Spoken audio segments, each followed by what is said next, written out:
welcome to Bird Bites. Today I'm going to be talking to you all about how to clean your feeders. The most important thing is, wear gloves. Empty any remaining food from the feeder. We recommend emptying out your feeders outside, as this will prevent any mess in your house. Then disassemble your feeder. You can do this by pushing in the buttons on the side of the feeder and pulling out the base. Then, using a bird-safe disinfectant and a long bottle brush, scrub the inside and the outside of the feeder. When the feeder is clean, leave to air dry until it is completely dried. Then reconnect the base and refill with food and put out for the birds.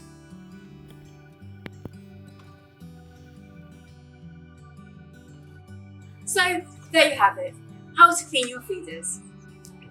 Always try to clean your feeders once every 2 weeks. If you have more opportunity, try and do it every week if you can.